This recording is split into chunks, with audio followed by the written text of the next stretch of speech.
It was a lot of things in my life and a lot of experiences that I had to led me to restorative justice.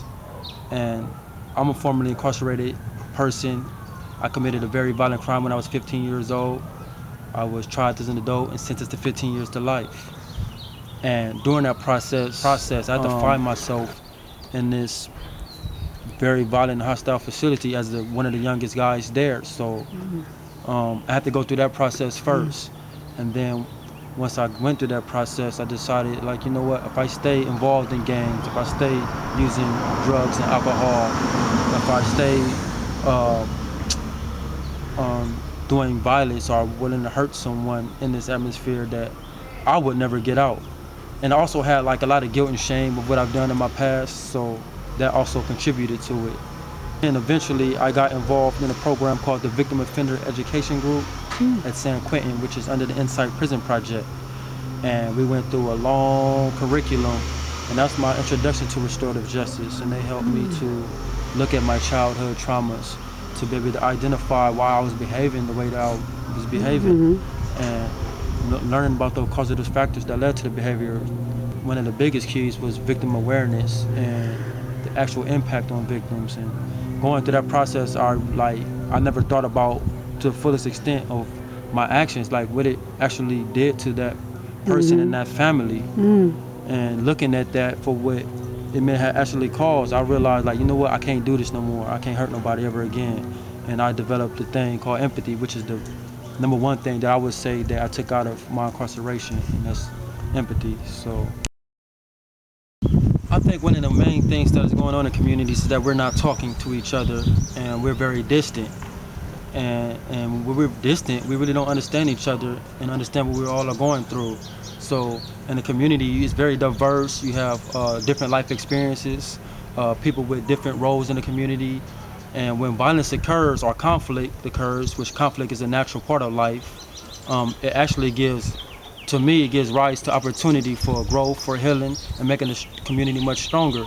So for people to be displaced, to live in fear, or people to be forced to move out or become incarcerated or wherever it may be, that really doesn't help people, and it doesn't really help the community to a degree. But it can be much better if a restorative justice process were available to the community and to the people that have been affected, on both sides. I'm talking about their families, and the community as a whole. And I believe the community can be much stronger. It can be a better place for us all to grow up in if we start talking to each other.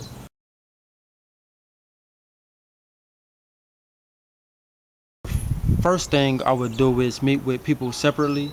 Um, in the beginning of the process, I don't know if dialogue would be safe in the beginning. So guiding principles are necessary to set up, but first I would talk to each parties individually, or each person's individually, and talk about restorative justice, learn about them, learn about their past experiences and their traumas, and what they may need in their life, and how to find healing for them separately. And then when I feel that it will be safe, which can be a period of time, I would invite them to a dialogue to talk to each other, and maybe to be a better understand each other. And then that once you connect with people and understand them, it seems that there's a connection or a bond that be hard to break. And usually in restorative justice processes, people who have gone through it, they usually don't reoffend. Recidivism is reduced, their harm is reduced. People who have been affected are able to go back into the same places they've been harmed. Stress is reduced, PTSD is reduced.